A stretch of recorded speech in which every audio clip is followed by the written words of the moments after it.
fahantiina dhalinyaro badana su'aalo soo weydiiyay insha Allah ta'ala qof kasta su'aasha uu jawaabi karto insha Allah ta'ala marka waxaan ugu talagalay inaan video u soo diyaariyo aan soo dhigo wuxuu ku saabsan yahay Twitch-ka ku saabsan yahay hadda aniga aan bilaabo stream-ka ka bilaabay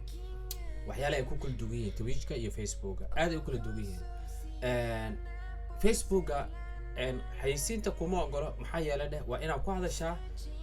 luqadda Englishka ama Carabiga ama wadanka aad joogto Swedish ama Norway aad joogto Norwegian ku hadasho luqadda Soomaaliya kuma jirto marka luqadaha kale waa ku jiraan marka waxay sameeyeen wax la yiraahdo yasme sameeyaan sidaas darteeda anaga marka waxaan noo muhiim ah marka maadaama yasme lagu sameeyo inaan ka guurno aan u wareegno dhinaca Twitch-ka maxaa yeelay live streamada caalamka ugu weyn ayaga hataa waa ka guureen maxaa yeelay waxyaal badan lagu qabsaday waan isku dhaceen waxa isku dhaco kale Facebook iyo kula dhaha Mixer hataa waa isku dhaceen marka waxyaalo badan aa jiro qof dadka live streamada fahmi kara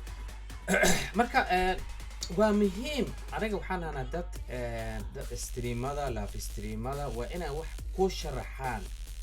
ma ahan room la sameeyo la iska soo gal la iska ciyaar marka arkood waxa u baahan tahay waa ciyaari kartaa waa la ciyaar waa la baashala laakiin waxa marka socdo kale inaad cilmiga inaad haysato waa wax sida u socdaan tusaalahan halka hada fiirisin hada 2018ka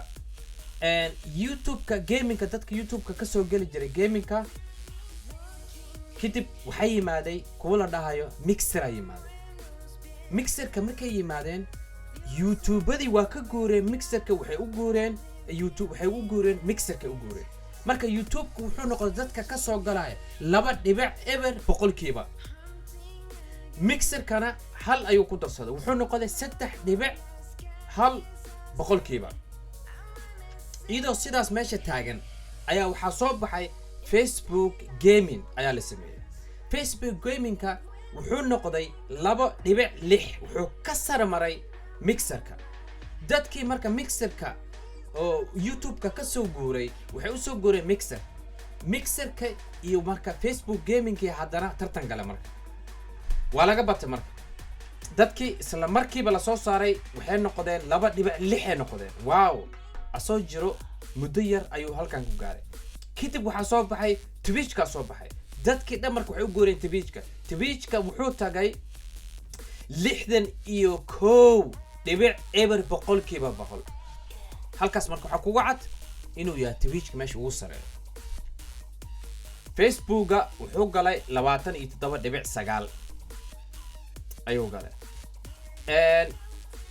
YouTube-kana wuxuu ku jiray 67 marka haddaan isku soo koobno Twitch-ka ayaa hadda dadkii u soo bateen waa saadaasha la sameeyay 2019 waa 20ka ku jirna hadda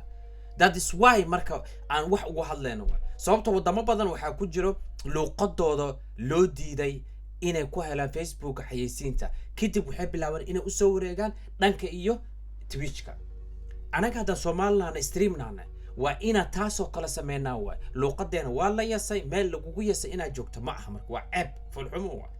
that is why aniga anoo ilaalinayo sharafta Soomaaliyeed anoo ilaalinayo magaca Soomaaliyeed luqadda Soomaali anoo ilaalinayo saas darteeda waxaan ku soo wareegay halkaan inta waxaan ku soo wareegay iyo Twitch-ka